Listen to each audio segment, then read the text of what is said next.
The story begins in Gurthal, the capital city. Dilluk Ravello was stunned when he received a letter declaring that the civil official had appointed him as the Lord of Tenma. Shock quickly turned to dismay. Why had they done this to him? Seeking answers, he made his way to the palace gates only to be denied entry. The guard, though visibly tense, remained respectful as he informed Dilluk that he was simply carrying out the king's orders. Standing in disbelief, Dilluk listened as the guard explained that he had once been a trusted and valued aide to the king, and his exile was seen as a significant loss. His contributions had been well known, and his policies had greatly improved the nation's well-being. Concern was evident in the guard's eyes as he admitted he had no idea what had caused the king's sudden decision. Dilluk was equally bewildered. He couldn't fathom what had led to such a drastic shift in the king's attitude. As a member of the Ravello family, a noble house from the countryside, he had been raised with the motto, "Protect the people." For generations, his family had served as the head of the king's guard, a prestigious role known as the king's sword. His older brother had inherited the skill and talent befitting such a position, but Dilluk's fate had been different. He had awakened ancient summoning, an ability deemed strange and useless. Despite his efforts, he had been unable to activate the skill, forcing him to abandon his path as a warrior and start anew. Refusing to give up, he dedicated himself to rigorous study and eventually passed the exam to become a civil officer. His relentless work ethic caught the attention of the king, leading to his unprecedented appointment as the first civil official to ascend to the rank of royal advisor.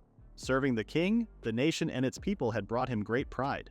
Yet despite all he had accomplished, he now found himself cast aside, left to question everything that had led him to this moment. As Dilluk stood in stunned silence, a young man approached with a smug expression. Akudo, exuding arrogance, taunted him, remarking that he looked utterly lost. With a smirk, he jeered that Dilluk's current predicament suited him. After all, someone with a worthless skill deserved nothing better. Without warning, Akudo seized Dilluk by the collar, his voice dripping with resentment. He accused Dilluk of being an unbearable nuisance, stealing the spotlight that rightfully belonged to him. Despite being from a powerful duke's family, Akudo had been overshadowed, and Dilluk's rise to becoming the king's advisor had only deepened his bitterness. After a moment, Akudo released his grip, his smirk returning. It seemed Goethe had been quicker than expected in banishing Dilluk, and he found the outcome amusing. Suspicion flared in Dilluk's mind. He demanded to know what Akudo meant, but as realization dawned, fury overtook him. The pieces fell into place. Akudo had been working against him from the shadows. With a smug laugh, Akudo turned away, boasting that he had simply fulfilled his duty. He took pleasure in recalling the false accusations he had spread, twisting the truth to frame Dilluk as a traitor attempting a coup. The weight of betrayal sank in as Dilluk collapsed to his knees. There was no doubt now, Akudo had orchestrated everything. Satisfied with his handiwork, Akudo sneered that even exile was too gentle a punishment. However, it seemed the king couldn't bring himself to execute his former advisor. As Dilluk wrestled with the bitter truth of his downfall, Akudo delivered his final insult, calling him a pathetic traitor who had no place in this kingdom. Before leaving, Dilluk met his gaze and left him with a final warning: to care for the nation and remember that it was not his to rule as he pleased. Akudo bristled at the remark, enraged that someone he viewed as beneath him would dare speak in such a manner. With a scowl, he slammed the palace gates shut in Dilluk's face. With a parting scoff, he spat out his last words. Dilluk and his useless skill were worth nothing. He should simply accept his fate and waste away in the land of the banished. As Dilluk sat in the carriage, staring at the passing landscape, he couldn't help but reflect on the cruel turn of events that led him to this moment. Not long ago, he had been a trusted royal advisor, serving the kingdom with dedication. Now, he was being cast away to the remote and lawless borderland of Tenma. The realization of his exile still weighed heavily on him, making it difficult to accept the situation. His thoughts were interrupted when the coachman informed him that they were nearing their destination.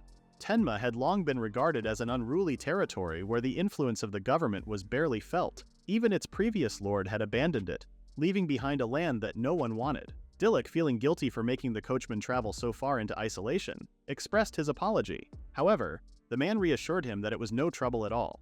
If anything, he felt embarrassed that someone of noble status had to ride in his worn-down carriage. Dilluk, unbothered by such things, was simply grateful for the man's kindness. As they emerged from the dense forest, the full extent of Tenma's bleakness was laid out before him. Well, she's a beauty, isn't she? Instead of a struggling but functional settlement, he was met with a barren, lifeless expanse. It hardly resembled a village at all. The sight left him momentarily stunned, forcing him to come to terms with the reality of his new life. The coachman hesitated before asking where he should place Dilluk's belongings. However, Dilluk barely registered the question, too focused on taking in the desolate surroundings. Eventually, he set out in search of a place to stay. Wandering through the area, he came across a small shed and decided to enter. Without hesitation, he announced himself as the newly appointed Lord of Tenma, only to be met with a shocked reaction from a young woman inside. She was clearly bewildered by his sudden arrival, questioning if he had truly come to inquire about the former Lord's residence. Following her lead, Dilluk soon arrived at what was supposed to be the Lord's manor. What he found instead was a crumbling structure, barely standing, seemingly moments away from complete collapse. It was a far cry from what he had envisioned, but at this point, nothing about Tenma surprised him anymore. Sensing her unease, the woman hesitantly apologized for the state of the building. Dilluk, though fully aware of the dire condition, brushed aside the concern. He had no choice but to accept this reality. Before leaving, the woman explained that she needed to head to the mountains before nightfall. It was almost sunset, so Dilluk asked why she was headed there so late. With regret in her eyes, the woman informed him that she didn't have a choice. The village fields yielded almost nothing, leaving her with no food to provide for her younger sister. Though she wished she could offer something to Dilluk, she had nothing to spare. Hearing this, Dilluk was taken aback. He had never imagined that such a dire situation existed within the borders of his own kingdom. Children going hungry, people struggling to survive, this was a reality he had never heard of. Without hesitation, he offered to go to the forest for the woman. Though she initially hesitated, he reassured her that this would serve as an opportunity for him to see Tenma with his own eyes. Before setting off, he instructed the coachman to unload his belongings, which the man was happy to do. That night, Dilluk ventured into the forest, a place cloaked in an unsettling atmosphere. The dense, eerie surroundings kept him on high alert. However, what made the journey truly dangerous was the presence of miasma, an impure, mana-infused air that attracted monsters. This was a significant problem for Dilluk, as his ancient summoning skill was currently useless. Although he had some swordsmanship training, his physical strength was not his greatest asset. In a situation like this, he would need to rely on his wits to survive. As he pressed forward, a distant scream pierced the silence. Unbeknownst to Dilluk, a desperate couple clutching their child was on the verge of being torn apart by a monstrous beast. In an instant, Dilluk sprang into action. With precise movements, he executed the Ravello-style technique, seamlessly combining it with the Starlight Slash. His sword struck true, cutting down the beast in a single, fluid motion. The battle was over before the couple could even process what had happened. Stunned by the display of skill, they could only stare in disbelief. A swordsman of his caliber was the last thing they expected to find in such a forsaken land. Dilluk, however, was far from satisfied with himself. He knew his abilities were nothing special, and truthfully, he had only managed to win because the creature was merely a kobold, hardly a formidable opponent. Yet before he could dwell on it further, a sense of dread washed over him. A thick droplet of saliva splattered onto the ground before him. Following its origin, he looked up, only to lock eyes with a massive serpent looming above. It was no ordinary monster. This was the Great Snake Serpent, an A-rank creature of terrifying strength. "Come on, cut my boy some slack." The couple, who had barely regained their composure, were now paralyzed with fear. Never in their lives had they encountered a snake of such monstrous size. Panic-stricken, they begged Dilluk to save them. Though he barely had time to think, he knew he had no other option. The snake launched its attack, and Dilluk fought back with all the skill he possessed. However, it quickly became apparent that this battle would not be so easily won. The beast was relentless, and its immense power forced him onto the defensive. Then, with a sudden, crushing blow from its tail, Dilluk was sent flying. Despite the impact, he barely managed to land on his feet. He had been lucky, but he knew luck alone would not save him. The serpent's scales were nearly impenetrable, and if he continued to fight recklessly, his sword would shatter before he even got the chance to land a decisive strike. As the monster prepared for another attack, Dilluk had mere seconds to formulate a strategy. Amidst the chaos, a question lingered in his mind. Why had he come to this forest in the first place? Was it out of sheer recklessness? A desire to prove Akudo wrong? No, it was more than that. He had come because he wanted to protect the people of this forsaken land. These villagers had been abandoned, left to suffer in a place devoid of hope. With newfound determination, he pushed forward, his blade cutting across the serpent's face. Though it was far from a fatal blow, it was proof that he could fight back. His technique might not be the strongest and his skills might be lacking, but none of that mattered. If nothing else, he would protect these people, no matter what it took. As the snake retaliated, Dilluk raised his sword, bracing himself for the impact. Then at that very moment, a notification flashed before his eyes. He was now able to use the ancient summoning skill. Dilluk stared at the notification in confusion, struggling to comprehend why his skill had suddenly activated. The message stated that in celebration of his ascension as a feudal lord, he could summon for 0 points. Yet, he had no idea what this so-called celebration was or why this was happening now. However, there was no time for questions. The massive snake loomed over him, poised to strike once more. Instinct took over and Dilluk activated his skill. As he swung his sword, a fierce gust of wind erupted, causing the snake to writhe in discomfort. Then, seemingly out of nowhere, a white dragon with shimmering scales emerged before him. The dragon addressed him with unwavering loyalty, asking how he could serve. Dilluk was momentarily stunned. Why had this dragon appeared? And why was it calling him master? The dragon, sensing his confusion, clarified that he had been called through the ancient summoning skill. The couple behind Dilluk could only watch in stunned silence, equally bewildered by the presence of the majestic creature. With a calm yet assured tone, the dragon assured Dilluk that he no longer had anything to fear. Even so, the beast was convinced that Dilluk alone had the strength to vanquish the snake. Dilluk, however, remained skeptical. He lacked magic, so how could he possibly take down such a powerful creature? The dragon reassured him, explaining that the ancient summoning skill granted the summoner all the abilities of the being they called forth. At this moment, Dilluk was overflowing with mana. Realizing the potential of this newfound power, Dilluk asked if that meant he could breathe fire, just as the dragon could. The dragon confirmed this without hesitation. Without wasting another moment, Dilluk raised his sword, blowing some mana into it. Flames erupted along the blade's edge, its heat radiating power unlike anything he had ever wielded before. The sensation was exhilarating, which was also new to Dilluk. Just as he took in the sheer force now at his disposal, the giant snake lunged once again. But this time, Dilluk stood his ground with unwavering confidence. With a decisive swing, he executed the Ravello-style Starlight Slash, unleashing an attack so ferocious that the snake was cleaved cleanly in two. The battle was over in an instant, and Dilluk hadn't even broken a sweat. He could hardly believe what had just happened. Had he really done that? Hovering above him, the dragon regarded him with amusement, simply reaffirming what he had already said. Snapping back to the present, Dilluk quickly turned to check on the couple. They were unharmed, their expressions filled with awe and disbelief. Overcome with gratitude, they began to praise him, calling him a divine swordsman and a god descended to the mortal realm. His gaze then fell upon the infant nestled in their arms. The baby's innocent laughter made him smile, a moment of warmth amidst the chaos. Turning his attention back to the dragon, Dilluk inquired about his name. The dragon responded simply, he was known as White Dragon, a title that was both his identity and his truth. Well, they put a lot of work into brainstorming that name. Furthermore, he insisted that there was no need for honorifics, for Dilluk was his master. Even so, Dilluk hesitated. A being of such immense strength choosing to serve him felt almost weird. However, White Dragon reassured him, explaining that power was not a concern. Dilluk had already proven his worth by conquering the monstrous snake. Reflecting on the battle, Dilluk still couldn't quite process what he had just done. Had he truly breathed fire? The realization was overwhelming. His curiosity deepened and he turned to White Dragon with a question. Was he a being from the past? After all, the skill was called Ancient Summoning. White Dragon admitted he wasn't entirely certain but strongly believed that to be the case. He then encouraged Dilluk to investigate for himself. Following the suggestion, Dilluk activated the status screen. His eyes widened as he read through the information. The skill allowed him to summon and revive souls from 4,000 years ago, bringing them into the present to serve him. Moreover, he would inherit their abilities as his own. It was a revelation unlike any other. As Dilluk processed this newfound knowledge, White Dragon let out a small chuckle, realizing why he had waited for so long. When Dilluk asked why White Dragon had been waiting, the dragon explained that he had long anticipated the arrival of the one destined to wield the ancient summoning skill. And just as he had waited, so too did countless others who had once shed their mortal coils, yearning to be called forth once again. With that, White Dragon bowed deeply, declaring that he had come this far for the sole purpose of serving his master. Dilluk struggled to fully grasp the magnitude of this revelation.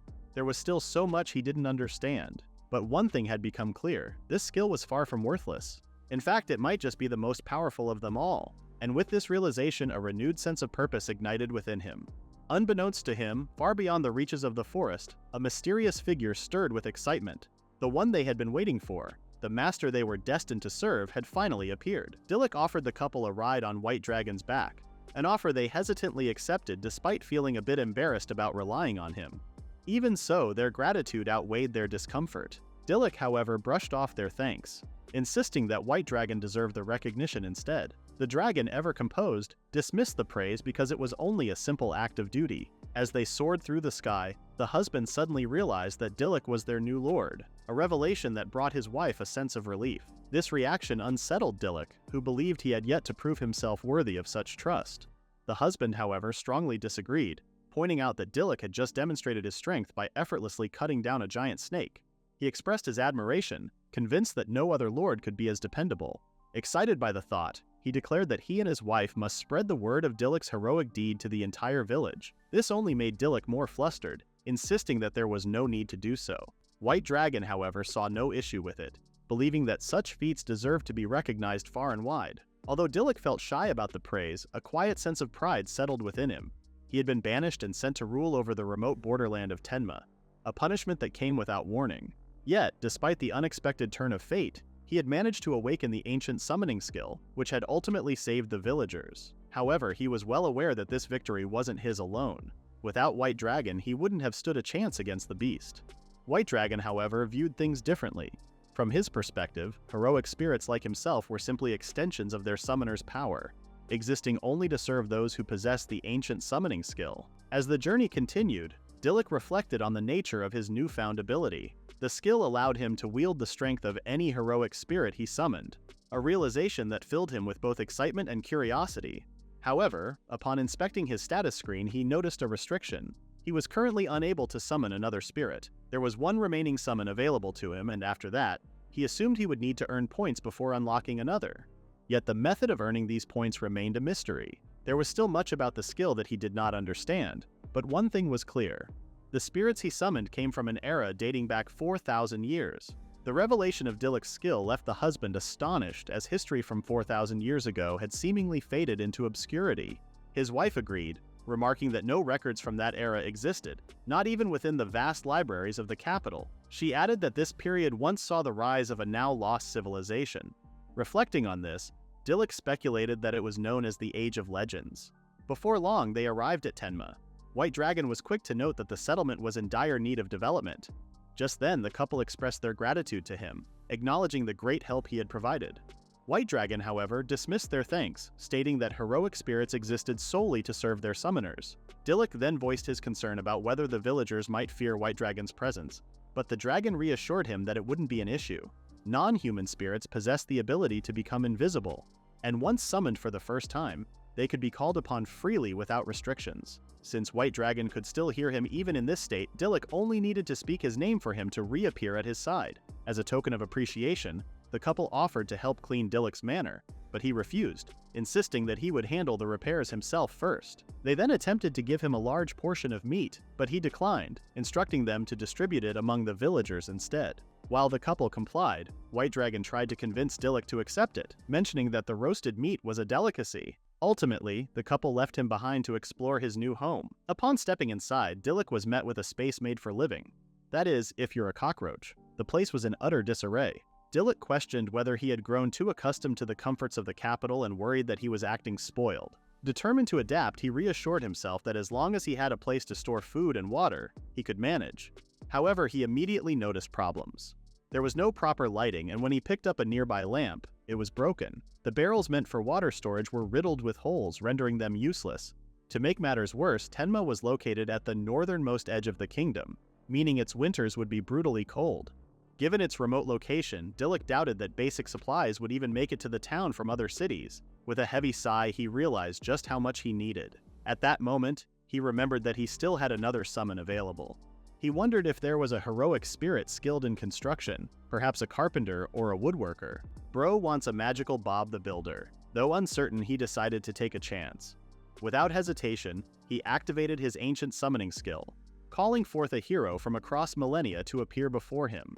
This time, he intended to get a proper look at the summoned spirit.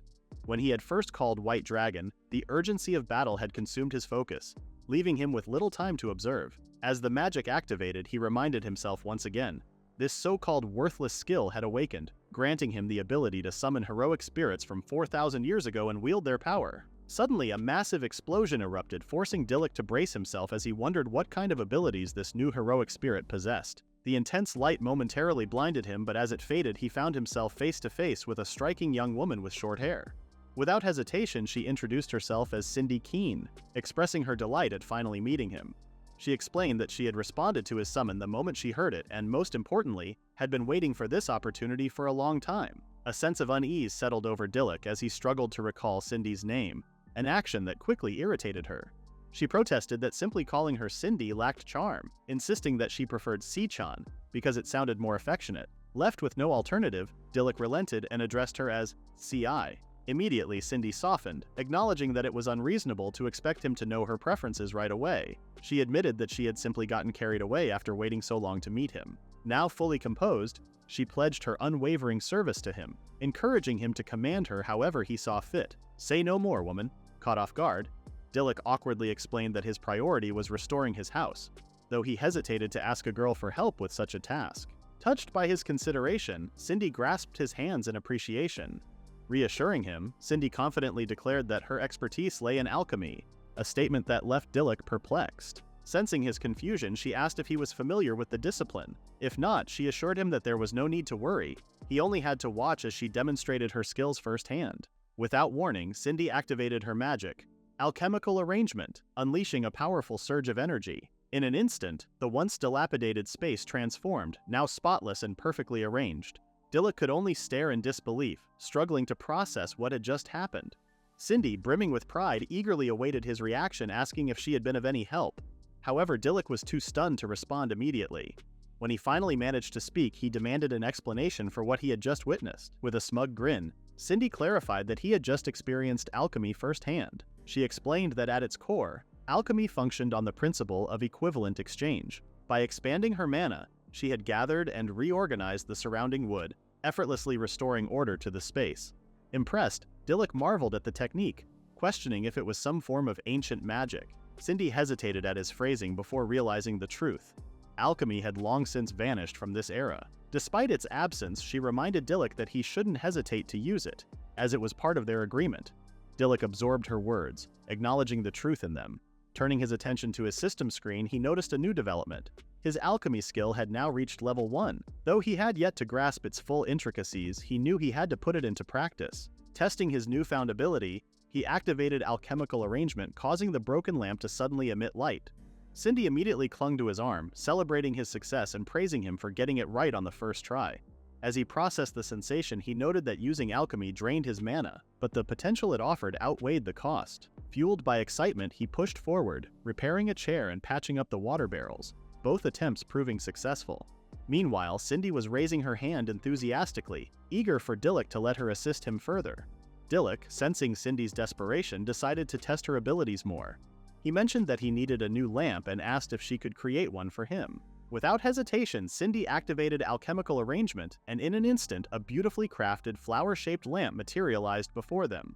Dilluk was amazed by the intricate design and advanced craftsmanship. Overcome with curiosity, he instinctively grabbed Cindy's arms, marveling at her power. Cindy, however, misinterpreted the gesture, her mind briefly wandering to more nasty possibilities. Her excitement was short-lived when Dilluk, rather than confessing his feelings, simply asked if she could create more magical tools. Slightly disappointed but quickly recovering, she reminded herself that love wasn't as fast-paced as she had imagined. Someone give this woman a chastity belt. Determined to impress him, Cindy perked up and declared that she would show him what true alchemy could do. In an instant, a glass and a mini-fridge appeared out of thin air. Dilluk was dumbfounded. He had never seen such technology before. Even the lamp Cindy had created was far superior to anything in this era, brighter than any lamp currently available in towns, where the lighting was barely strong enough to read in the dark. Cindy was surprised to learn how primitive lighting had become, and explained that magic stones had been a common energy source 4,000 years ago. Glass and mini-fridges too were everyday items in that ancient civilization. Dilluk listened intently, realizing just how vast the technological gap was between the past and the present. If they could reclaim even a fraction of that lost knowledge, the people of Tenma could live far more comfortable and prosperous lives. The idea sparked a fire within him. Was it possible to revive the ancient civilization? He had no idea how advanced they truly were, nor what led to their downfall, but the thought of bringing their innovations back to life was exhilarating. Sensing his excitement, Cindy reminded him that he wasn't just an observer. He had the power to make it happen. She held up the lamp before him and declared that he, as the chosen one, possessed the ability to reproduce and even surpass the advancements of the past. After all, he had been summoned by the ancient summoning skill, and countless heroic spirits were still waiting to answer his call. Dilluk was taken aback. Was he truly capable of something this grand? Cindy assured him that he was. She then handed him the lamp, encouraging him that this should be a piece of cake. At that moment, everything clicked. Dilluk had arrived in Tenma as an outcast, banished with no purpose. But now, with his skill finally awakened, he had something to strive for. A mission to develop this land and usher in a new era. As he stood there, absorbing Cindy's words, one phrase stood out to him. Piece of cake. He blinked, puzzled by the expression. Cindy was shocked that he had never heard of it, prompting Dilluk to chuckle. He tried saying it himself, enjoying the unfamiliar but satisfying phrase. With renewed determination, Dilluk resolved to improve the living conditions in Tenma and restore the ancient civilization's glory. To seal the moment, he extended his hand to Cindy, proposing that they work together. Cindy smiled warmly, taking his hand in hers, and assured him that they would be together forever. Just then, Dilluk remembered they needed another bed for the house. Cindy, however, insisted that one would be enough. "Give it a break, Lolly." Unbeknownst to them, in the shadows, two thugs lurked, silently observing. Their eyes glinted with malice as they plotted their next move. The next morning, Cindy woke up early to prepare breakfast, eager to be of use to Dilluk as a token of gratitude for summoning her. Dilluk was surprised by her enthusiasm, but Cindy was determined to contribute, proudly pointing out that she had crafted all the cooking utensils herself using alchemy. However, her sense of accomplishment was quickly overshadowed by frustration when she realized they had no food in the house. Despite her remarkable abilities, she was powerless in this situation. Alchemy couldn't create food. Her plan to win Dilluk over with a delicious meal had fallen apart before it could even begin. Disappointed and on the verge of tears, she was reassured by Dilluk, who reminded her that it was the thought that counted. As he watched Cindy's efforts go to waste, Dilluk recognized that securing a stable food supply was a priority. The realization pushed him to consider the fields around the village. Perhaps they held the key to solving the problem. In the meantime, with no other options available, he settled for having servant roast as their meal for the day. Later that day, Dilluk set out to explore the fields with Cindy. As they arrived, the man whose life Dilluk had previously saved recognized him and called out in gratitude. After acknowledging the thanks, Dilluk turned his attention to the man's work. Noticing that he was tending to the fields, the man confirmed this, explaining that the forest had become too dangerous, leading to a complete ban on entry. For now, his focus was on clearing the overgrown weeds, though the sheer volume made it an overwhelming task, especially with so few workers available. As they spoke, the man's curiosity shifted to Cindy, wondering about the unfamiliar woman accompanying Dilluk. Before Dilluk could respond, Cindy eagerly introduced herself, boldly claiming to be Dilluk's future wife. However, Dilluk quickly corrected her, clarifying that she was one of the heroic spirits, much like White Dragon. Cindy further elaborated, revealing that her specialty was alchemy, a concept completely foreign to the man. Wanting to illustrate her abilities, Cindy decided to demonstrate alchemy firsthand. With a swift use of her alchemical arrangement, she conjured a sickle out of thin air in mere seconds, leaving the man stunned by the sudden appearance of the tool. Without hesitation, she handed it to him, urging him to support Dilluk in achieving his vision. As the man gripped the jewel-encrusted sickle, he marveled at how effortlessly he could cut through the thin stems, despite his weak arms. Never in his life had he encountered such an extraordinary tool. Just then, Cindy revealed an additional feature. By pressing a button, the sickle could transform into a hoe or a spade. The man was even more astounded, realizing that such a versatile tool would be an immense help to the entire village. Turning to Cindy, Dilluk couldn't help but acknowledge her brilliance. Inspired, he wondered if he could craft a similar tool himself, envisioning a way to create something beneficial for everyone in Tenma.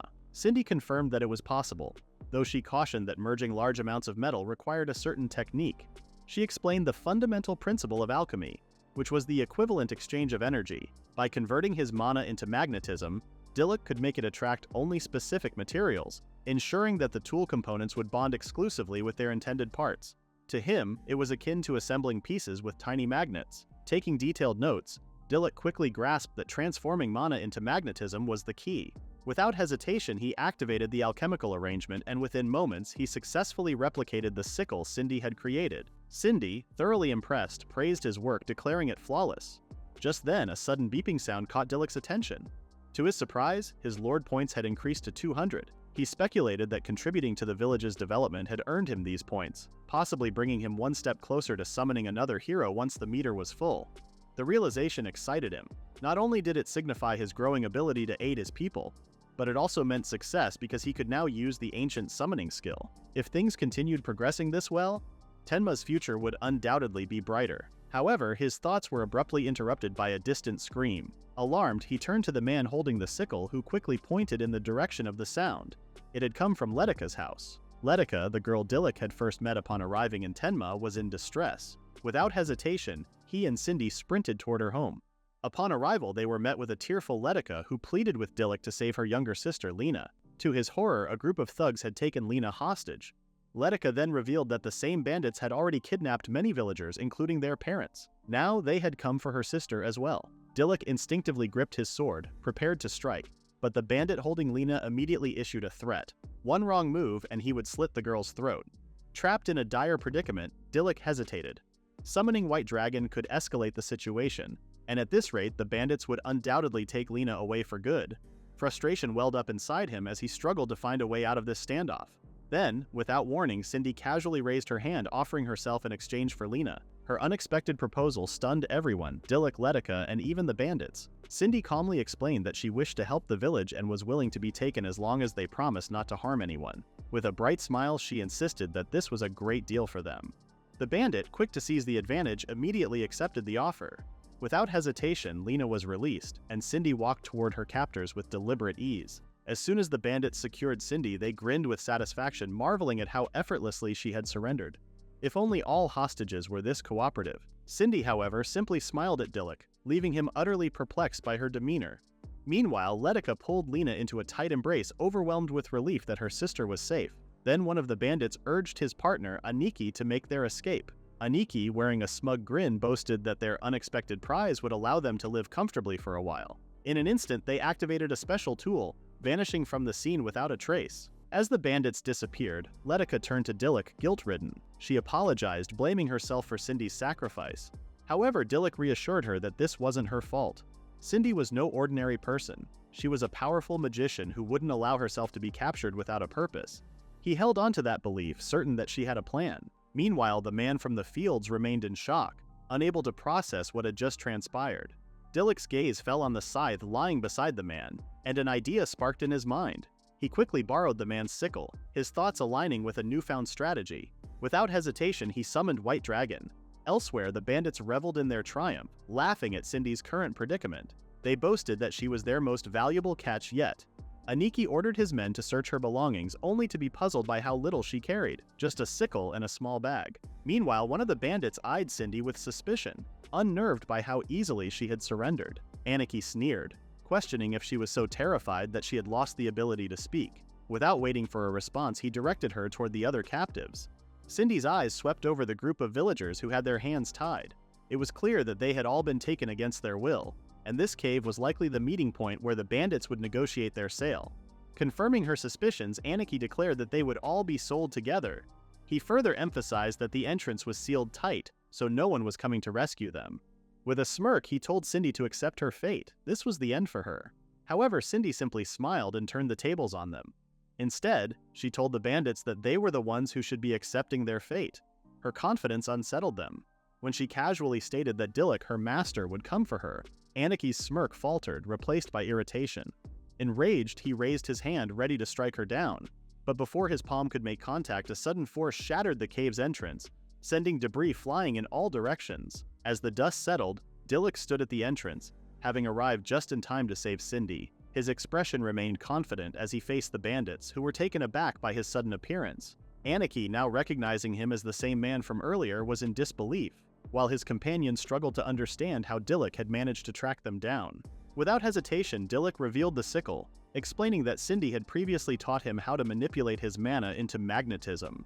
Since the bandits' tools were magnetized, he had simply used that knowledge to draw them together and locate their hideout. Cindy, upon realizing this, was astonished by his quick comprehension of the technique. The bandits, although angered, refused to back down. They believed that brute force would still be enough to overpower him, especially since Aniki possessed magic. However, before Aniki could wield his enchanted dagger, Dilluk moved with blinding speed, closing the gap between them in an instant. Executing the Ravello-style Starlight Slash, he struck Aniki, who let out a cry of pain. His companion, now trembling, could barely process what was happening before Dilluk appeared behind him and delivered a precise blow to the nape. One after another, the remaining bandits fell before Dilluk's swift and calculated attacks, rendering them powerless within moments. With the threat neutralized, Dilluk secured the bandits and immediately freed Cindy. Grateful for her strategic thinking, he acknowledged that because of her, all the bandits in the area had been apprehended. Cindy, impressed by how well he understood her intentions, attributed their success to the power of love. This girl's love language is misreading signals. Meanwhile, the other captives, overwhelmed with relief, expressed their deep gratitude, declaring that they would forever be indebted to Dilluk. Then, as Dilluk surveyed the cave, he was taken aback by the sheer number of hostages. Cindy confirmed his suspicions. These people had all been kidnapped by the bandits. Without hesitation, the two of them worked to free every last one. Once the captives were released from their restraints, Dilluk ventured deeper into the cave in search of any remaining prisoners. To his surprise, he discovered a hidden cell where several demi-humans were confined, awaiting their fate as slaves. Among them was a small dwarf, who appeared stunned by the sight of someone offering him freedom. Dilluk immediately unshackled him, assuring him that everyone would be escaping together. The dwarf, however, remained skeptical. Having endured discrimination from humans all his life, he struggled to believe that Dilluk's intentions were genuine. He suspected that their supposed rescuer planned to sell them off just as the bandits had. Yet, as Dilluk removed the last of his restraints, he offered an apology for the hardship the dwarf had endured. He then made a solemn vow that such a fate would never befall him again. As the Lord of Tenma, it was his duty to help all in need. The dwarf, now stunned, realized the true identity of his savior. Dilluk extended a hand in greeting, formally introducing himself. As Dilluk grasped the dwarf's hand in a firm shake, the dwarf expressed his astonishment at being rescued by a human. Grateful for Dilluk's help, he vowed to repay both him and the people of Tenma. Dilluk acknowledged his gratitude but questioned whether the dwarf wouldn't prefer to return home. However, the dwarf was adamant. He could not face his kin without first repaying his debt. Inspired by his determination, the other demi-humans, the Kuma Bears, also offered their assistance. However, one of them voiced his concerns, explaining that humans typically reacted with fear upon seeing them. He worried that the people of Tenma would respond the same way. Yet the villagers who had been captives alongside them dismissed this fear, arguing that they had all suffered together in the cave. They pledged to convince the rest of Tenma's people of the demi-humans' innocence. Dilluk also reassured the demi-humans that the village would accept them warmly. Though he had only recently arrived in Tenma, he was certain of the villagers' kind nature. Encouraged by his words, the demi-humans decided to accompany him to Tenma. Soon after, White Dragon transported everyone safely back to the village. Upon their arrival, White Dragon inquired about Cindy's performance, and Dilluk confirmed that she had done well. At that moment, Letica rushed toward them, overwhelmed with joy as she reunited with her long-lost parents. They embraced Letica and her younger sister Lena, apologizing for being absent for so long. Letica, overcome with emotion, expressed her gratitude to Cindy for bringing them back. Cindy, however, humbly downplayed her role, giving full credit to Dilluk. Letica then turned to Dilluk, holding his hands as she sincerely thanked him for everything he had done. In response, Dilluk smiled, expressing his happiness at seeing everyone safe and reunited. Dilluk then introduced the dwarves and Kuma Bears to the villagers, explaining that they had also been victims of the bandits. Moreover, they had come to Tenma with the intention of helping to develop the village. The villagers, caught off guard by this revelation, hesitated, uncertain about how to react.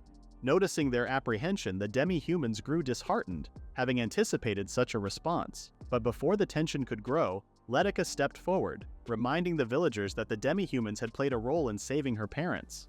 One of the Kuma Bears hesitantly asked if she was afraid of them, but Letica simply opened her arms wide in reassurance, insisting that they should celebrate their shared survival together.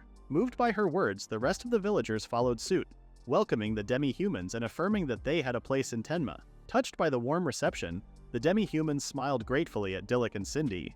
One of the Kuma Bears then approached Dilluk, acknowledging that the villagers of Tenma were indeed as kind as he had described. Dilluk, in turn, expressed his gratitude to the demi-humans for agreeing to settle in Tenma, looking forward to working alongside them. The dwarf then joined the conversation, vowing to repay Dilluk's kindness with labor, assuring him that dwarves excelled in construction. Fired up by this declaration, some of the Kuma Bears also stepped forward, eager to contribute to the village's development. With everyone aligned toward a common goal, Dilluk thanked them all for their willingness to help. At that moment, the first step toward his vision had been set in motion. He was now one step closer to building a land where everyone could live in harmony. In the midst of a bustling marketplace, Cindy and Dilluk marveled at the substantial bounty they had just received. Dilluk noted that the officers had seemed to struggle with the issue they had resolved, while Cindy added that the authorities were visibly surprised when the two of them arrived to claim the reward. Several days had passed since they captured the kidnappers, and they had traveled to a nearby town to officially collect their bounty. The bandits had been notorious for selling people from rural areas into slavery within this town, making them a particularly dangerous group. Their capture brought relief not only to Tenma, but also to the surrounding towns that had suffered under their actions. As they wandered through the town, Dilluk commented on how lively the atmosphere was. Cindy agreed, expressing her joy at revisiting the town after 4,000 years. Curious, Dilluk asked whether it had changed much since then. Cindy admitted that it had actually been more advanced in terms of technology in the past. Dilluk found this surprising considering the town's current level of development, and wondered just how much more sophisticated it had been centuries ago. While he pondered this, Cindy was less focused on the past and more preoccupied with the present, particularly the fact that she was strolling through town alongside Dilluk. Without hesitation, she clung to his arm a little tighter, suggesting that since they had traveled all this way on White Dragon, they should treat this as a date. However, Dilluk quickly dismissed the idea, explaining that he had another objective in mind: negotiations. She saw a romantic stroll. He saw a business meeting. Opposites really do attract. Curious, Cindy asked for clarification. Dilluk then explained that Tenma lacked strong connections with the outside world, and he intended to change that. His plan involved visiting the marketplace, where Cindy would sell magic items created through alchemy. Once he mastered the craft himself, they could mass-produce these items and turn them into valuable products. He saw alchemy as a crucial skill, not only for its potential to generate wealth but also as a way to foster Tenma's growth and prosperity. Determined to make this negotiation a success, he knew this was a key step toward his vision for the village. Listening to his impassioned words, Cindy couldn't help but smile. She fully supported his ambition and reassured him that with their combined efforts, achieving this goal would be easy. As they continued through town, Dilluk and Cindy came across a building bearing a familiar flag. There was no doubt that it belonged to the Maple Marketing Association, the largest trading company in the country. Stepping inside, they were immediately met by a grumpy clerk who, upon seeing their unfamiliar faces, wasted no time in demanding their business. His tone was irritable, urging them to be brief. Without hesitation, he pressed them further, asking if they were there to make a purchase or pitch a sale. Caught off guard, Dilluk quickly responded that he was there to sell. As he had anticipated from such a prestigious trading company, this encounter was not going to be easy. The clerk, unimpressed, demanded to know what product Dilluk was offering. When Dilluk answered that it was everyday goods, the clerk scoffed, making it clear that if he was there to peddle worthless junk, he should leave at once. Refusing to be dismissed so easily, Dilluk set his items firmly on the counter, insisting that the clerk examine them first. Despite feigning confidence, he knew this was a crucial moment. The clerk, intrigued by his persistence, decided to inspect the goods. Upon closer examination, the clerk noted that the items were rather unusual. Cindy then urged him to place his hand over the magic stone embedded in the wine glass. Curious, he wondered if it contained some kind of spell. The moment he pressed the stone, water unexpectedly flowed from the base of the glass. Stunned, the clerk struggled to comprehend what had just happened. Cindy explained that the magic stone, infused with mana, condensed water particles from the air and transformed them into liquid. While the glass could only produce a cup of water per hour, it was more than sufficient for drinking purposes. She then demonstrated the lamp's capabilities, activating it with a single click. Instantly, an intense light radiated from the device, much brighter than anything the clerk had ever seen. Utterly shocked, the clerk's skepticism vanished. Without hesitation, he aggressively insisted on purchasing the items. Initially, he offered 100,000 pels for the lamp and 50,000 for the glass, but after a moment's reconsideration, he raised the price of the glass to match the lamp. Dilluk quickly calculated that 100,000 pels was equivalent to at least a month's salary for many professions, far exceeding his expectations. Pleased with the outcome, he turned to Cindy and flashed her a triumphant thumbs up. Morale of the story: never underestimate the power of a well-timed product demo. Without wasting any time, the clerk grabbed a piece of paper and a pen, stating that while it might be too early, he was prepared to proceed with a contract. He then asked for Dilluk's name, and without hesitation, Dilluk introduced himself. The moment the clerk heard Dilluk Ravelo, he froze in disbelief. This wasn't just any merchant. This was the Dilluk Ravelo, the well-known civil official. Realizing his mistake, the clerk immediately apologized for his earlier rudeness, explaining that he hadn't recognized the esteemed associate of the king. While he was aware that Dilluk had a good reputation among merchants, he never expected a noble to personally visit. However, Dilluk quickly reassured him, stating that the king's associate group had long since disbanded.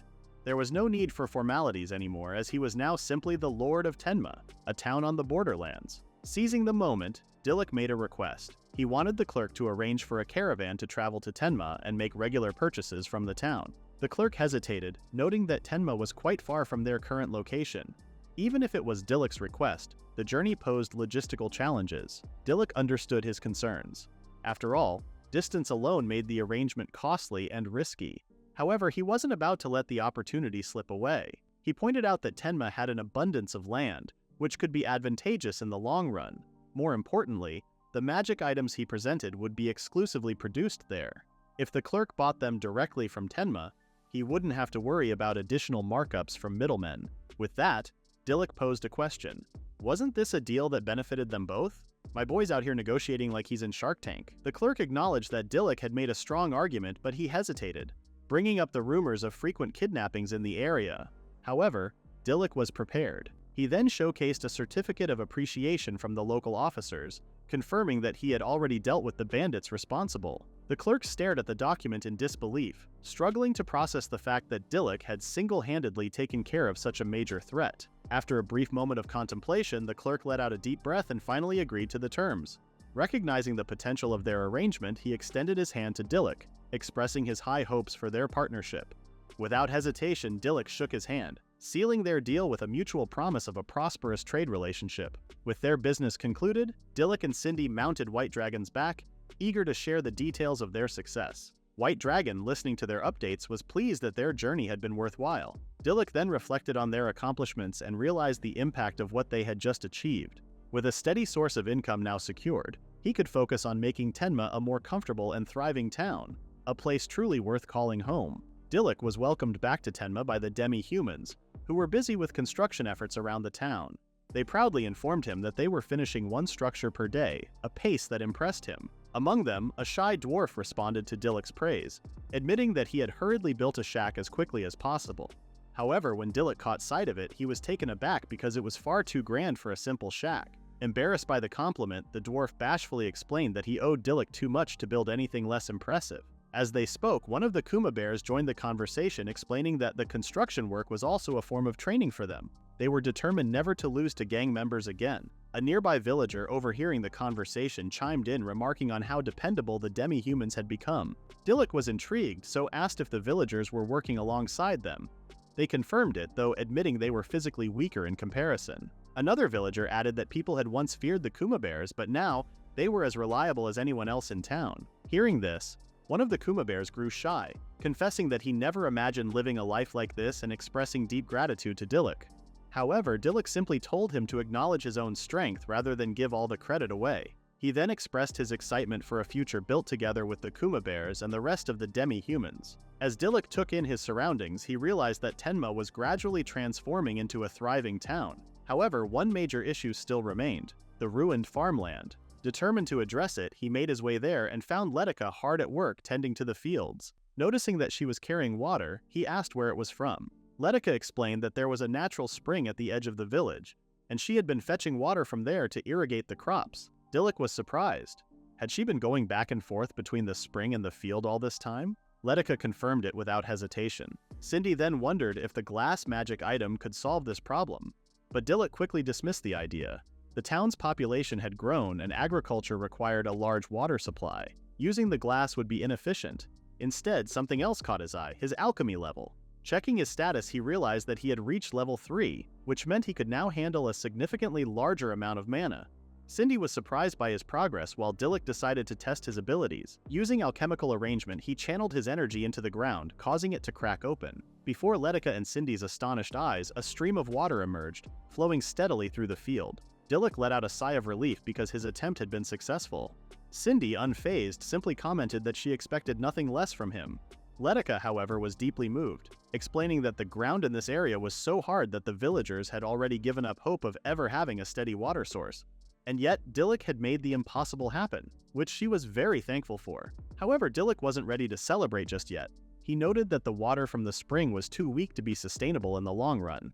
He asked Letica if they had always relied on the spring water. She confirmed it, but added that the water flow had recently begun to decrease. In the past, there had been much more water. This revelation made Dilluk pause. There hadn't been any drastic weather changes, which meant the problem wasn't external. It had to be something affecting the water source itself. That led him to a single conclusion: something was happening in the mountains. Determined to uncover the cause, he resolved to investigate.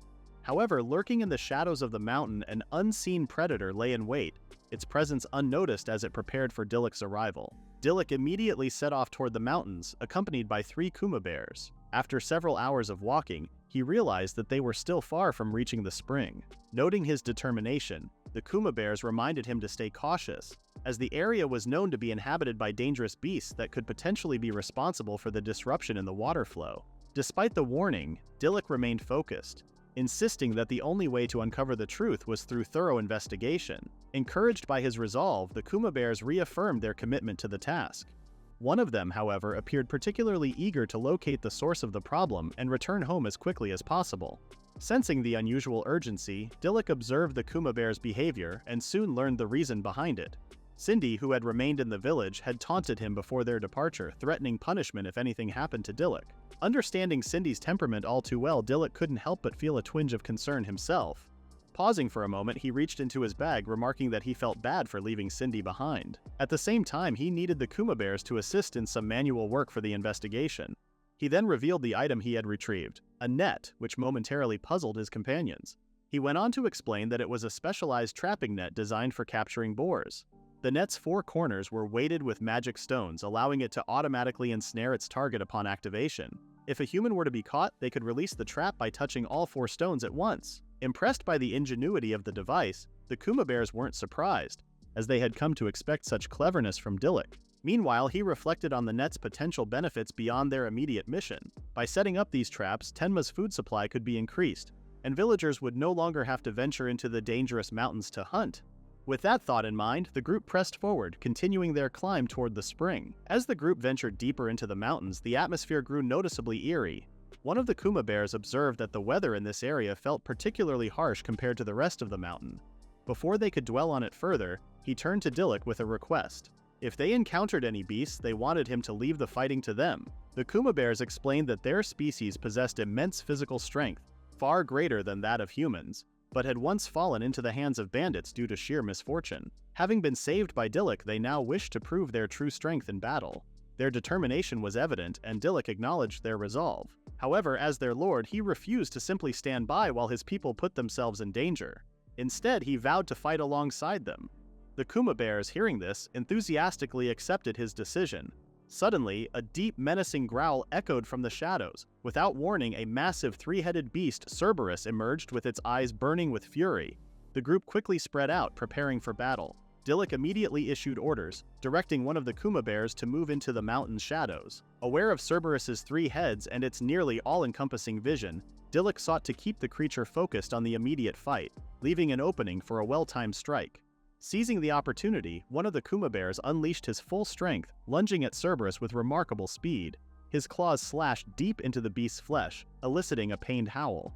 Wasting no time, Dilluk commanded the next phase of the attack. Another Kuma bear hurled a massive boulder, sending it hurtling toward the monster. As the rock descended, another member of the group drove a spear into the wounded beast, forcing it further into a vulnerable position. The final blow came as the boulder crashed down, sealing Cerberus's fate. With the battle won, the group erupted in celebration. They praised Dilluk for his brilliant tactics, which had allowed them to defeat the formidable creature with ease. However, Dilluk refused to take all the credit, ensuring that the Kuma bears received equal recognition for their strength and courage. Fired up by their victory, they pressed on, more determined than ever to reach the spring and uncover the truth behind its dwindling water supply. At last, the group arrived at the mountain's spring. The sight before them was breathtaking. The water was so pristine that the bottom of the lake was clearly visible. Dilluk considered how bringing enough of this water back to the village could significantly improve their situation. However, his thoughts were interrupted when he spotted an enormous boulder nearby. Something about its placement seemed unnatural, and he quickly suspected that it was responsible for blocking the water's flow. One of the Kuma bears immediately stepped forward, confident that shattering the boulder would resolve the issue. Gripping his spear, he prepared to strike, but before the weapon could make contact, the boulder shifted.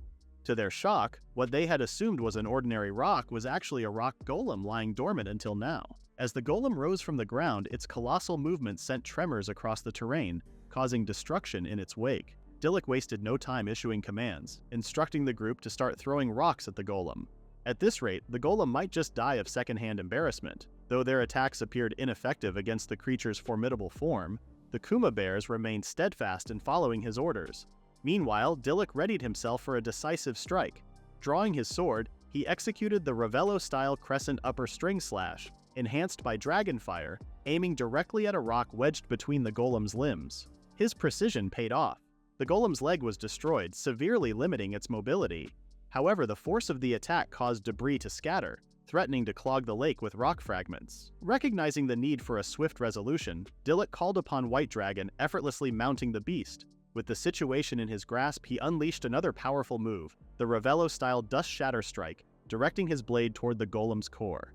The moment his sword pierced its stomach, the creature erupted into countless fragments, leaving behind only a black orb. the energy source that had sustained its existence. The Kuma bears erupted in celebration, astounded by how Dilluk had reduced the towering monster to mere dust. However, rather than basking in their praise, Dilluk expressed his gratitude to the entire group, including White Dragon, acknowledging their collective effort in overcoming the challenge.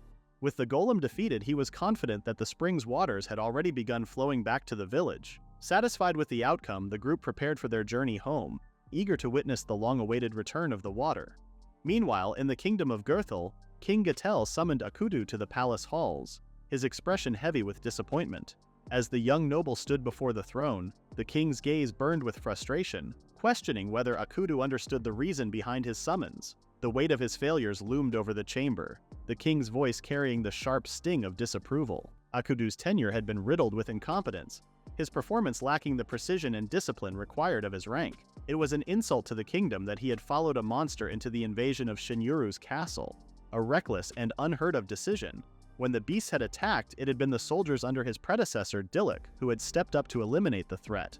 Reports flooded the king's ears, recounting how Akudo had been nothing more than a lifeless puppet in the midst of chaos, his presence a mockery of the role he was meant to uphold. He was not even half the man Dilluk had been. Beyond his battlefield incompetence, Akudo's misconduct within the castle had become an ever-growing list of offenses, his arrogance unrestrained even by his noble birth. Despite being the eldest son of Duke Higgins, he had taken his privileges too far. The king could no longer ignore his failures.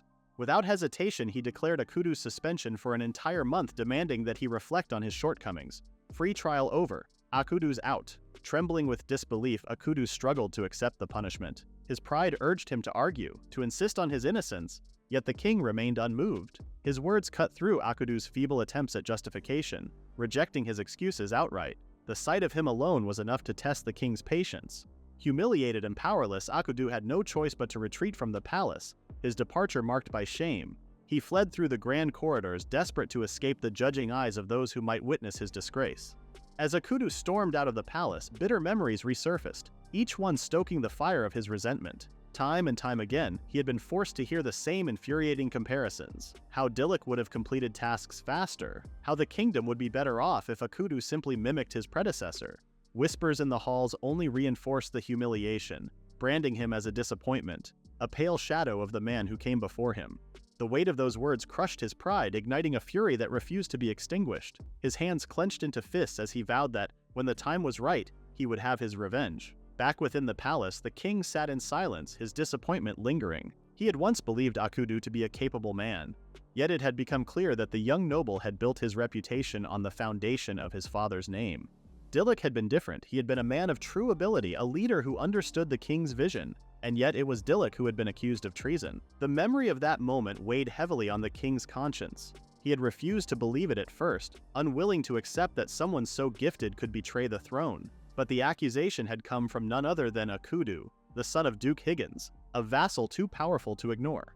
Bound by duty and fear, the king had cast Dilluk aside, stripping him of his rank and sending him away. Now, with time and reflection, regret consumed him. He stared at the wine glass in his hand, lost in thought, wishing that Dilluk could find it in his heart to forgive the weakness of his king. Meanwhile, in Tenma, life flourished in unexpected ways. Lila gazed in awe at the clear glass of water she now held, marveling at the simple luxury that had once been scarce. Dilluk stood nearby, watching as Lila took her first sip, his expression softening at her wonder. The girl had never dreamed of having so much water to drink. But now, thanks to him, she no longer had to worry.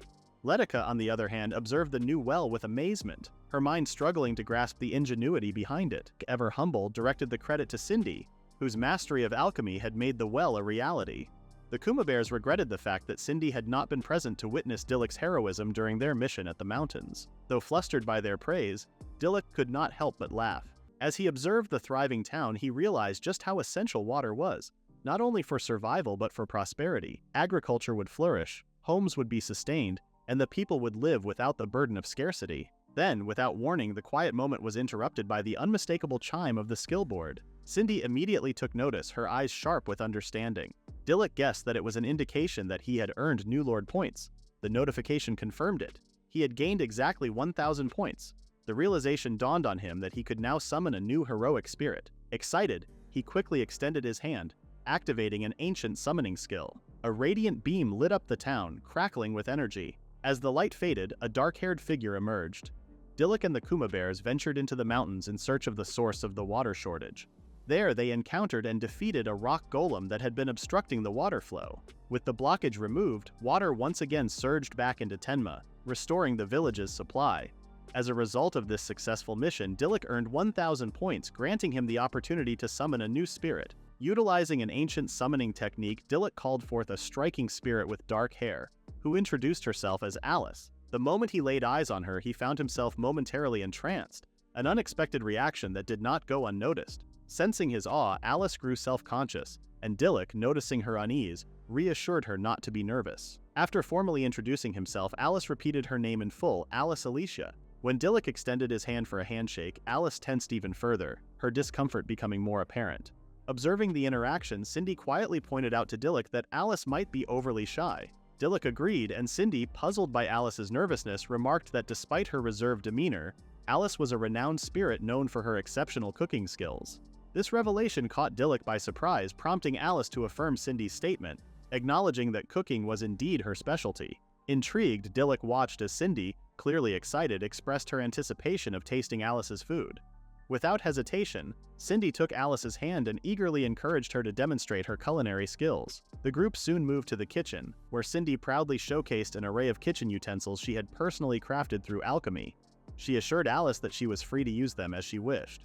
Wasting no time, Alice prepared herself for the task ahead, tying back her hair before getting to work. With swift and precise movements, she skillfully handled the ingredients and utensils, fully immersed in her element. As Dilluk observed her, he noted how much more confident she seemed when engaged in something she loved. Before long, Alice had completed her dishes. She presented a feast consisting of grilled wild boar meat, boar cheeks braised in cream, wheat noodles, and chicken broth. The sight of the food impressed Dilluk, who complimented its appearance. However, he quickly realized that Alice had prepared an excessive amount for just 3 people. Noticing this, Alice became flustered, admitting that she hadn't meant to overdo it. To ease her worries, Dilluk assured her that it was not an issue and instead proposed that they host a feast. With that, the group decided to share the meal with the villagers of Tenma, turning the occasion into a grand celebration. As the feast finally began, everyone gathered around Dilluk's dining table. The demi-humans wasted no time devouring the meal, marveling at how tender the meat was, which was something they had never experienced before. Cindy, meanwhile, was too busy stuffing her mouth to even comment. Among the group, one of the Kuma bears suggested that Alice should consider opening her own restaurant. In response, Alice mentioned that she once ran a canteen in the past. Dilluk, equally impressed, showered Alice with praise, admitting that this was the most incredible dish he had ever tasted. To his surprise, Alice launched into a detailed explanation of her cooking process, enthusiastically breaking down the techniques she used. She described how the freshness of the ingredients played a vital role in the dish's flavor.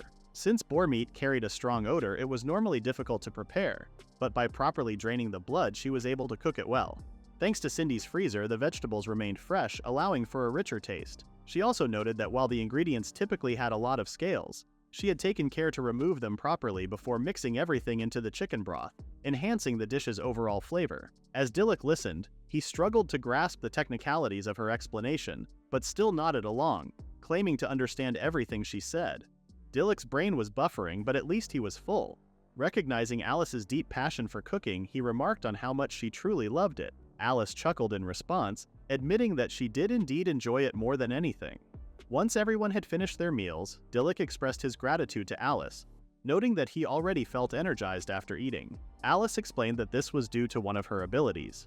Curious, Dilluk checked the notifications board and discovered that consuming Alice's food had boosted his magical powers and increased his resistance to magical attacks. Alice confirmed that this effect was real. Her cooking not only strengthened a person's magic but also made them more resistant to various elemental forces. The resistance depended on the flavors of the dish. Spicy food increased resistance to fire, while salty food enhanced resistance to air. However, she clarified that the effectiveness of the enhancement wasn't determined by how delicious the food was, but rather by its magical properties. Understanding the significance of Alice's abilities, Dilluk acknowledged that he could try to replicate the effects of her cooking, but admitted that he could never match her skill in making such delicious meals. In response, Alice reassured him that she would handle all the cooking, as her only wish was to make Dilluk happy. Touched by her words, Dilluk sincerely thanked her, appreciating the kindness and dedication behind her efforts. Later on, Alice explored Tenma and made a startling realization. She seemed to have traveled back 4,000 years. Determined to uncover what kinds of food were available in this era, She eagerly scouted the surroundings. To her absolute delight, she stumbled upon something extraordinary. Rice. Alice practically squealed in excitement at the sight of the golden grains, but Dilluk only stood there, perplexed. When he asked what rice was, Alice froze, staring at him as if he had just insulted her entire bloodline. Dilluk then explained that they had always assumed the plant was some kind of weed. Dilluk unknowingly insulted an entire generation of Asians. At that moment, something inside Alice snapped. She launched into an impassioned rant about how rice was not only an incredible crop, but also one of the tastiest foods ever. It could even be used to make sake. More than that, she declared, it was a universal product. Dilluk, still struggling to process how a so-called weed could be edible, was skeptical. The struggling village of Tenma had never thought to use it. Seeing his hesitation, he asked Alice if she knew how to grow it. She assured him that rice grew extremely well under the right conditions, and the soil in this region was perfect for cultivation. Seeing an opportunity to improve the village's food supply, he requested her guidance in learning how to grow it. Alice readily agreed, eager to share her knowledge. However, Dilluk remained skeptical, still questioning whether the plant was truly edible. Amused by his doubts, Alice took it upon herself to prepare a meal using rice, determined to prove its worth.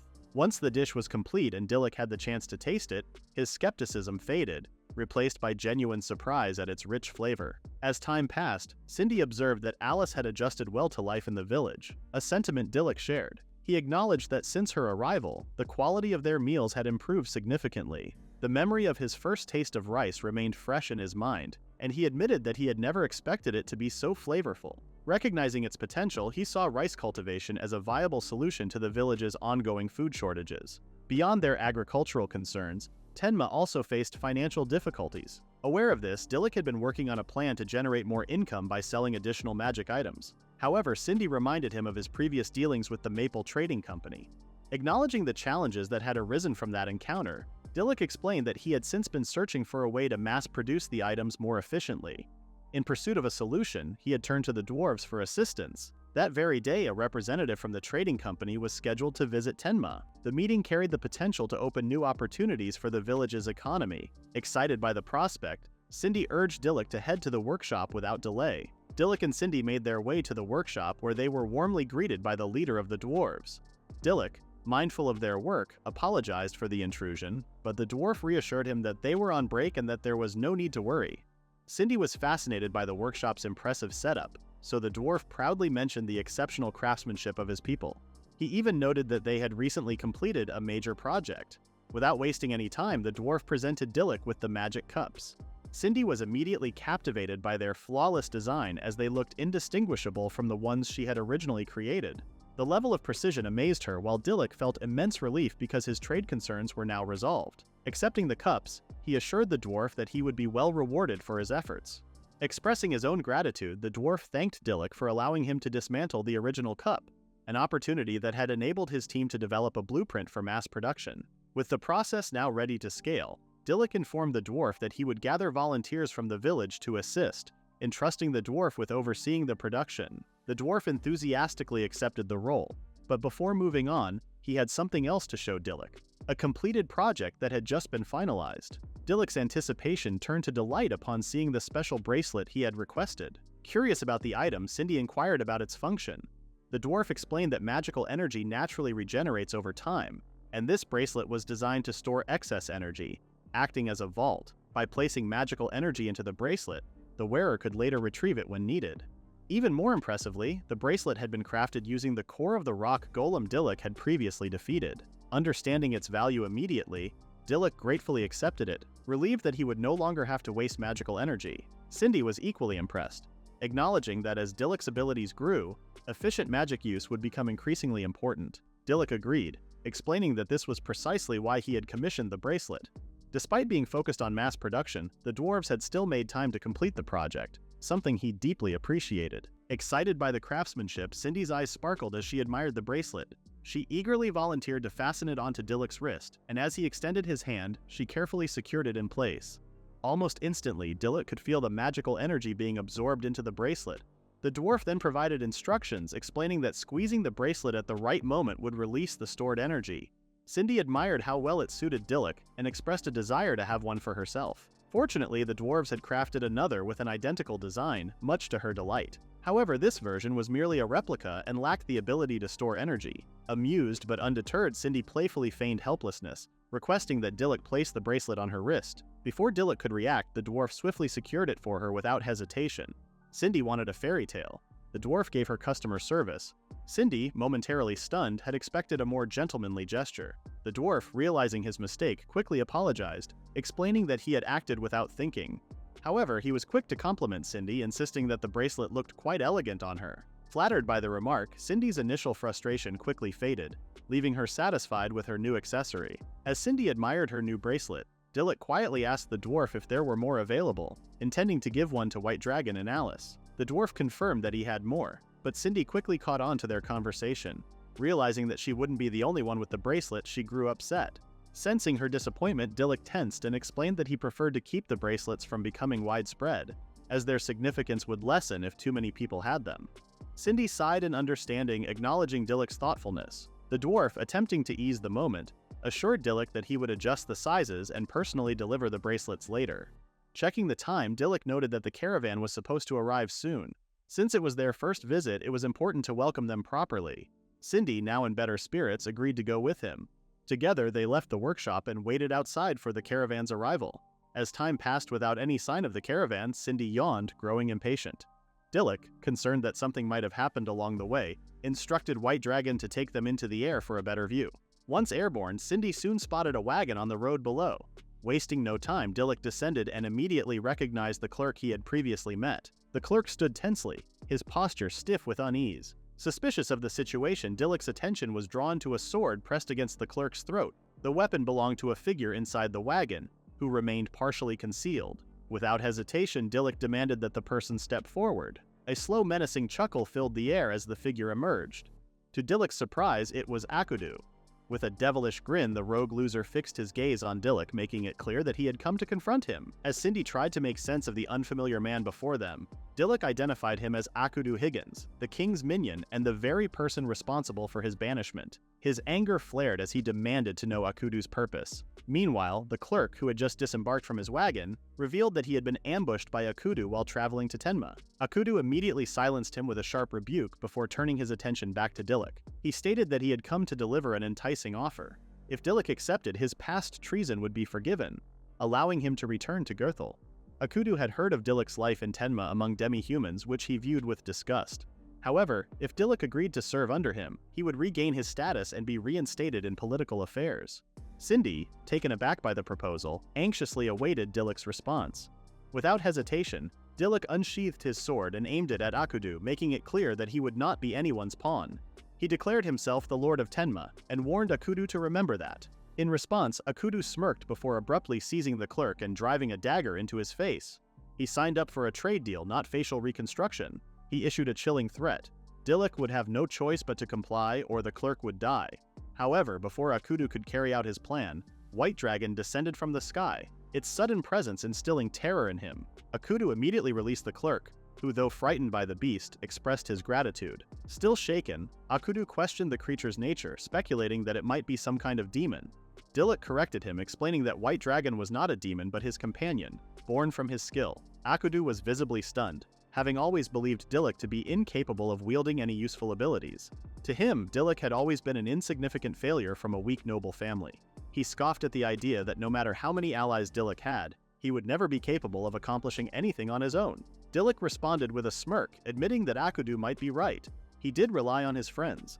However, he was not powerless. With that, he brandished his sword, activating his summoning skill. Flames engulfed his blade, catching Akudo off guard. Without warning, Dilluk launched an attack, forcing Akudo into a desperate struggle. Within moments, he disarmed him, bringing his sword to Akudo's throat. Defenseless, Akudo was unable to process his defeat. Dilluk wasted no time, declaring that he would restrain Akudo using alchemist transformation. Immediately, roots sprouted from the earth, binding Akudo in place. As the defeated man struggled, Dilluk turned his back on him, assuring him that the Higgins family would eventually come looking for their so-called precious son. With the confrontation settled, Dilluk approached the clerk and expressed his regret for dragging him into the ordeal. He then urged him to come to the village for safety. Cindy, still in awe of Dilluk's strength and decisiveness, wasted no time in praising him. She took his hand, vowing to always be by his side. It was only then that Dilluk noticed the wagon had sustained damage. Though he suggested they return to town for repairs, Cindy insisted she could handle it. Using her abilities, she easily restored the wagon. Meanwhile, Dilluk found himself deep in thought. He struggled to believe that Akudo would go to such lengths just to confront him. Something felt off, but he doubted the king would simply dismiss Akudo so easily. Just then, his contemplation was interrupted by the distant sound of approaching hooves. Turning toward the source, Dilluk spotted a rider bearing a familiar crest. As the figure neared, it became clear that he was one of the king's personal riders. The rider immediately inquired about Dilluk's identity, and upon receiving confirmation, he revealed that he was searching for Akudo. Dilluk informed him that Akudo had been apprehended after attacking a civilian. The rider, taken aback, explained that Akudo had escaped from the mansion and had now committed yet another offense. Dismounting, the rider strode over to Akudo and relayed the king's orders. He was to be taken back to the capital.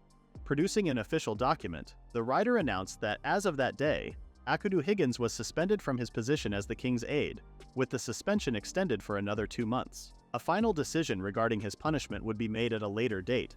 Damn, his trial period just got an exclusive 2-month extension, free of charge. Akudo, horrified by the severity of his situation, was quick to assume that his father would never allow such a punishment. However, the rider crushed his hopes by revealing that Duke Higgins had already approved the decision, with written confirmation to prove it. Resigned to his fate, Akudo could do nothing but listen as the rider urged him to stop resisting.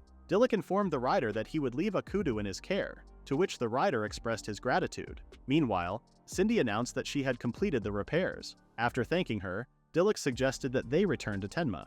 However, before they could leave, Akudo called out to Dilluk, warning him that their conflict was far from over. Dilluk barely acknowledged him, focusing instead on greeting White Dragon before preparing to depart. Left powerless, Akudo pounded his fists against the ground, seething with anger as he watched Dilluk walk away. A month later, Tenma was flourishing. Crops were thriving, new houses were under construction, and the village had a steady water supply. One day, Dilluk heard a knock at his door. Standing outside was Serge, the clerk, now fully recovered. Serge expressed his relief that security in the village had improved since the incident with Akudo. Hearing this, Dilluk apologized once more for involving him in that situation. However, Serge had not come to dwell on the past. He was there bearing good news. Dilluk's magical items had sold out almost instantly. There had also been a rise in demand for magical instrument maintenance.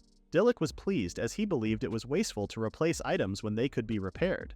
Serge, on the other hand, was astonished that Dilluk had turned the maintenance work into a thriving business. The meeting was brief as Serge had to leave soon. However, before he could go, Dilluk insisted that he stay and have a meal to prepare for his long journey ahead. Not long after, Serge found himself seated before a plate of the most appetizing food he had ever seen. Curious, he asked about the dish, and Dilluk explained that it was prepared by Alice. Alice, at first bashful, eagerly described it as a special pilaf made with deer meat, rice, and spices. However, being the nerd that she was, she detailed the cooking process, explaining that the rice was boiled with minimal water to achieve a fluffy texture, while freshly picked carrots were fried in oil before being added. Intrigued, Serge took a bite and was immediately struck by its rich flavor. He was particularly fascinated by the rice and found it exceptionally delicious. Dilluk explained that the ingredients had been grown in Tenma's own fields. Serge kept eating and noted that the spices infused every part of the dish, not just the rice. Enthusiastically, he proposed that Dilluk sell the dish through his company. Convinced that it would be a success, Dilluk agreed but insisted that the place of production be credited in the sales. With that, the two finalized their deal. Shortly after, Serge stepped outside and observed the village, now bustling with activity. The once abandoned settlement had transformed significantly, with an increasingly diverse population. Watching the dwarves and Kuma bears coexist, Serge found himself admiring Dilluk's ability to unite different races. However, Dilluk humbly acknowledged that the success of Tenma was a collective effort, crediting the villagers for their hard work. Tenma's development had only just begun, and Serge eagerly anticipated what the future held for the growing village. Meanwhile, in the neighboring town of Rosas, a civilian remarked on the remarkable development taking place in the borderlands. The person listening was taken aback, as the area had long been known for its poverty. Curious, he asked how such progress was possible. In response, the first civilian explained that the advancements were due to the leadership of their lord. Just then, the other civilian mentioned that their own town was also about to receive a new lord. However, they could only hope that their new leader would be as capable as the one in Tenma. Dilluk continued expanding his business, selling more magical items like the enchanted cups. In addition to that, he also began selling vegetables, which impressed the clerk from the Maple Corporation. During their conversation, the clerk mentioned hearing rumors that Dilluk had expanded his territory. Dilluk confirmed that the expansion was recent and largely due to the king's persuasion. With no one else available to govern the area and Tenma steadily growing, the land under his jurisdiction had increased significantly. When the clerk inquired about the extent of this influence, Dilluk explained that it now covered the forests and waterways, reaching all the way to the town of Rosas. Upon hearing this, the clerk became visibly concerned. Noticing the reaction, Dilluk asked what was wrong, prompting the clerk to reveal that he had overheard a conversation a few days ago. Akudo had become the new leader of Rosas. Dilluk was taken aback by the news, but the clerk reassured him that there was no immediate cause for alarm. Satisfied that he had delivered the information, the clerk soon took his leave, and Dilluk bid him farewell. Left alone, Dilluk reflected on what this development could mean. Aristocrats expelled from the central regions of the country were often sent to the countryside, and Duke Higgins likely saw this as a chance for Akudo to redeem himself. However, if Akudo was plotting something, Tenma could be at risk. Not long after, Dilluk shared the news with Cindy, informing her that Akudo had been appointed as the lord of the neighboring town. As expected, she was furious, immediately expressing her desire to punch him. Dilluk, however, urged her to stay calm, reasoning that the situation wasn't dire. Since Tenma's territory now bordered Rosas through the woods, it was simply a matter of being cautious. The Kuma bears were already guarding Tenma and were capable of handling the expanded area. Even so, Dilluk wanted to be prepared in case of an attack. He had also been considering traveling to new territories and planned to leave Devado, the leader of the dwarves, in charge while he was away.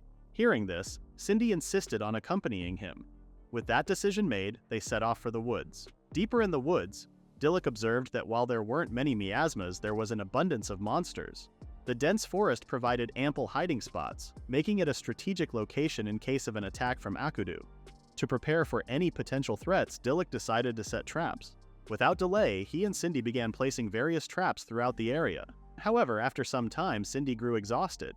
Dropping onto the ground, she grumbled about the sheer size of the forest, complaining that it was impossible to cover the entire area with traps. Dilluk acknowledged the difficulty, noting that the forest extended all the way to the sea. They neither had the time nor the energy to trap the entire region. At that moment, a notification sounded from the taskbar. Dilluk had accumulated 1,000 points, which he suspected was due to the successful sales of magic tools and the expansion of his territory. Recognizing an opportunity, he remarked that it would be beneficial to have a spirit with defensive skills and extensive knowledge. Cindy, thrilled by the idea, eagerly anticipated what would happen next. Curious about the spirit that awaited him, Dilluk activated the ancient summoning skill. As he unleashed his power, a new heroic spirit appeared before him. She was a tall, striking woman with long hair. Her name was Carrot Sandy. Dilluk welcomed her warmly, expressing his gratitude that she had answered his call. He introduced himself, then he explained that they were in the territory of Tenma. They were 4,000 years in the future. Shocked by the revelation, Carrot took a moment to process her situation. Determined to be of service, she expressed her willingness to help. With that, she and Dilluk shook hands, solidifying their cooperation. Cindy then greeted Carrot and the two immediately recognized each other, happy to reunite after so long. Cindy cryptically remarked that Carrot's arrival was perfect timing, much to Dilluk's confusion. However, before he could question it further, he was reminded of why he had summoned a new spirit in the first place. With this, he promptly asked Carrot to demonstrate her abilities. Carrot, eager and resolute, prepared to showcase her talents. However, before the conversation could continue, a horde of monsters suddenly emerged from the shadows. The group found themselves surrounded, and the situation became increasingly dire due to the overwhelming number of enemies. Dilluk remained on high alert, quickly considering his options. However, before he could act, Carrot confidently stepped forward, volunteering to handle the threat herself. Carrot arrived at the perfect moment, wielding her massive magical weapon to provoke the monsters into attacking. As they lunged, she struck the ground, sending a wave of light rippling through the forest. For a brief moment, silence filled the air before the monsters suddenly found themselves ensnared in bear traps, injured and immobilized. Dilluk, witnessing this unfold all at once, was stunned by the effectiveness of her ability. Carrot's skill, trap making, allowed her to create magical traps instantaneously by reconstructing structures she had previously learned. Additionally, she employed sight-blocking magic, making her traps invisible during the setup. Because of this, Dilluk had not noticed when she had set them. To her, the fact that her traps went undetected was proof of her mastery, as setting a trap required a deep understanding of its structure. Dilluk, realizing the immense potential of her ability, grasped Carrot's hand in disbelief. Seeing this, Cindy gasped. Carrot's magic was undetectable. Cindy's side-eye wasn't. Carrot's ability was an ideal fit for the defensive needs of the expanding territory. As the lord of the land, Dilluk had to ensure the safety of his people from potential threats, whether from monsters or outsiders. Carrot acknowledged the responsibility he carried, and assured him that he had summoned the right person for the task. Cindy, eager to emphasize Carrot's importance, revealed that Carrot had once built a castle in Tenma during ancient times. Dilluk, caught off guard by this revelation, found it difficult to believe. Carrot, however, downplayed the accomplishment. Cindy further explained that ancient Tenma had been a thriving kingdom ruled by a powerful monarch, where people had cultivated their own culture and lived in harmony. The castle, which Carrot had built, had served as a crucial center of protection, ensuring Tenma's quiet development. As Dilluk processed this information, Carrot turned the conversation to Cindy, revealing that she had once been a royal alchemist responsible for crafting magical tools for the royal family. She had even been known as the alchemist of Tenma. Dilluk, unaware of Cindy's prestigious past, was taken aback by yet another unexpected revelation. Cindy, on the other hand, tried to act cool. With this newfound knowledge, Dilluk came to understand the significance of Tenma's past. Once a place of peace and innovation, the kingdom had flourished under strong leadership and well-established defenses. The castle had stood not just as a fortress, but as a symbol of security and growth. Dilluk had never considered the possibility of constructing a castle as a defensive stronghold. In ancient times, the castle had been built to protect lives, allowing culture and civilization to flourish within its walls. This realization left him wondering if such a castle could be recreated in the present day. Noticing that he was deep in thought, Cindy checked on him. Dilluk then stated that Tenma urgently needed defensive power. If reconstructing the ancient castle was possible, it could greatly improve the region. He was eager to witness civilization taking shape before his eyes. Without hesitation, he pulled out a map from his bag and showed it to Carrot. The terrain had remained mostly unchanged over the centuries, making reconstruction feasible. Since Carrot had been involved in the original castle's construction, adjustments would need to be made to accommodate the current landscape. However, Carrot reassured Dilluk that she was capable of handling it. Cindy, pleased by the plan, offered her assistance. With that, the three agreed to begin building the castle. Meanwhile, in Rosas, panic spread among the townspeople as news circulated that the agricultural trade had suddenly come to a halt. One distressed civilian voiced his frustration while another admitted to being unsure of the reason. It was clear, however, that this was an order from the new lord. Anxiety grew as they realized that only merchant guilds personally recognized by the lord were now permitted to trade in the city. The sight of yet another tax increase only added to their frustration. Since the new lord's arrival, all of their taxes had been funneled directly to him, leaving them struggling. One civilian cautioned his friend to lower his voice, fearing that the lord might hear them. Left with no options, they could only wonder what had become of their once thriving town.